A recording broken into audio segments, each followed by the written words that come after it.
A Comissão de Constituição e Justiça do Senado aprovou essa semana um projeto que promove alterações dos marcos legais do seguro rural. É um projeto de autoria da senadora Tereza Cristina, do PP de Mato Grosso do Sul, e esse projeto de lei recebeu o parecer favorável do relator, que é o senador Jaime Campos, do União de Mato Grosso, e ele fez, inclusive, modificações no texto.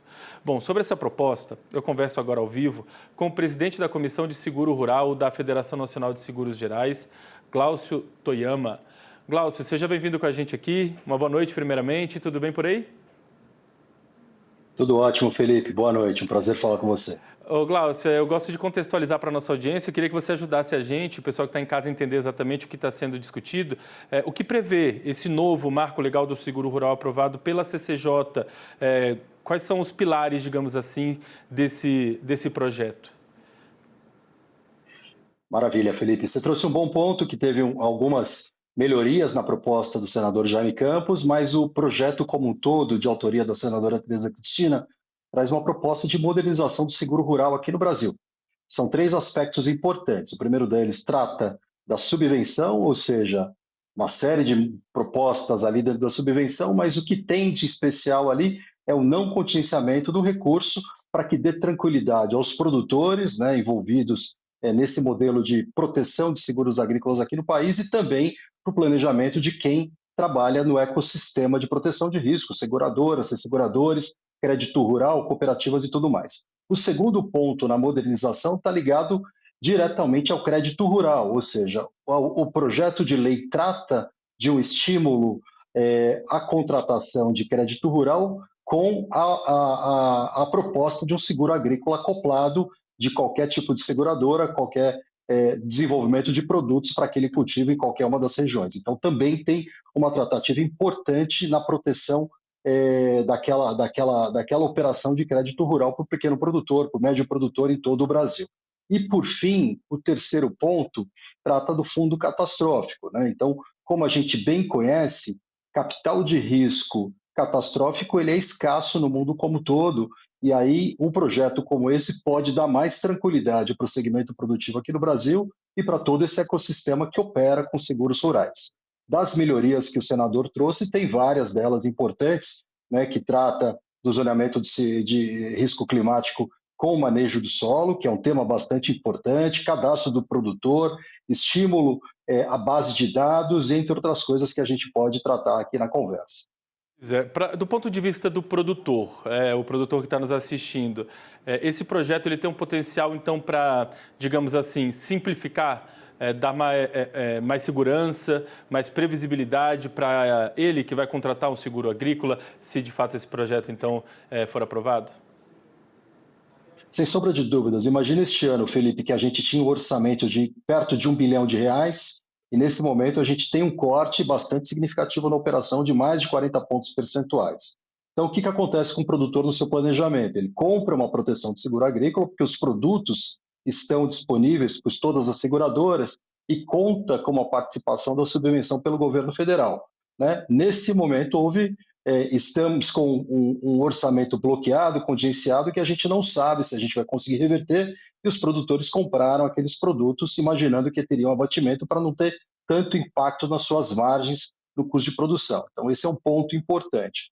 O segundo ponto, do ponto de vista de melhoria para o produtor, aquele produtor que tem consciência, cultura de seguro, entende volatilidade climática, a tomada de um crédito rural traz o benefício e o estímulo de uma contratação de seguro por conta de redução de taxas, que é o que a gente imagina no desenvolvimento dessa proposta.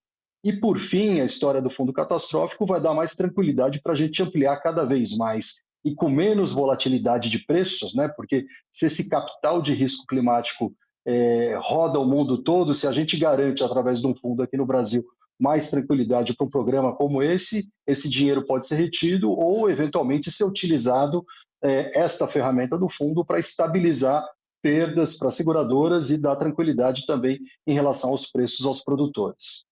Bom, quando a gente vira o olhar um pouquinho para a questão de mercado, você acredita que, então, essa lei tem potencial, de repente, para ampliar a oferta de seguradoras e também de modalidades de seguro no país? Enfim, o mercado fica mais competitivo também a partir desse texto? Acho que sim, porque, com toda certeza, aliás, porque a gente tem percebido uma redução diária bastante grande, né, no mercado ao longo dos últimos anos. As seguradoras estão aí com suas equipes, com sua expertise, com as suas parcerias de resseguro, ávidas para entrar no mercado com mais produtos aderentes e tecnológicos dos produtores. Então, primeiro ponto, oferta de produtos vai ser ampliada, não só para pensar nos principais cultivos agrícolas que a gente tem para tratar aqui no país, mas outros cultivos hoje que estão sendo extremamente desamparados. O segundo ponto, com uma estabilidade do ponto de vista de planejamento, as seguradoras começam a trabalhar o seu portfólio e, com isso, conseguir ter mais previsibilidade e redução de custo pode ser um sinal e uma luz no final do túnel, não só para o produtor, mas também para as operações das seguradoras que começam a ter impactos desse custo operacional do Tesouro, do governo, em relação aos pagamentos atrasados que tem. Né? E, por fim, a competitividade que você trata, ela vai fazer com que novos entrantes, a gente está falando no mercado brasileiro extremamente tecnológico, com agtechs, insurtechs, fintechs, totalmente dispostas a ajudar o mercado do sistema produtivo, seja agrícola, florestal ou pecuário, com novos serviços, novas propostas de produtos de proteção, e com isso a gente começa a criar uma espiral positiva, um ciclo virtuoso nesse modelo de negócio que está bastante desamparado nesses últimos anos por conta desta falta de planejamento, e o PL traria essa tranquilidade para todo mundo. Muito bem, agora o texto, né, ele foi aprovado lá na CCJ, ele tinha ali um caráter, né, terminativo ali na própria CCJ do Senado Federal. Enfim, você avalia que o texto, da maneira que está, teve ali algumas alterações, como a gente citou ali no começo da conversa, ele atende às demandas do setor de fato? Você avalia que, de repente, precisasse de mais a inclusão de alguma questão ou o ajuste de alguma outra questão, ou não? O texto, da maneira que está, ele já pode avançar e que vai atender às demandas do setor? Felipe, a proposta do PL é uma proposta de alicerce, né, totalmente estrutural, que a gente precisa aqui no país. Né?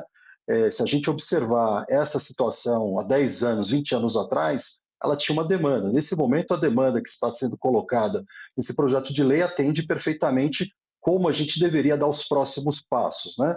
O que permite, nessa proposta como um todo, né, nessa discussão interministerial, com o Congresso, com o setor produtivo e com as seguradoras, é que as três pontas estabelecidas, crédito, subsídio e fundo catastrófico, vão ter que trabalhar daqui para frente para estabelecer suas regulamentações, suas normativas internas, que deverá ser tratado e permitir flexibilidade para que a gente não deixe o negócio extremamente rígido. Né? Então, nesse momento, sim, temos um arcabouço, um alicerce, um processo estruturante bastante importante. O mercado segurador está bastante satisfeito como as coisas andam. Obviamente, o Senado, né, a gente tem que vencer mais uma sessão para depois caminhar para a Câmara dos Deputados, e aí, por fim, o trabalho mais duro é fazer com que o Executivo execute o processo estabelecido no projeto de lei para que a gente possa vislumbrar 2026, 2027, 2028 de forma muito diferente do que a gente tem visto nesses últimos 5 anos, desde que a gente começa a sofrer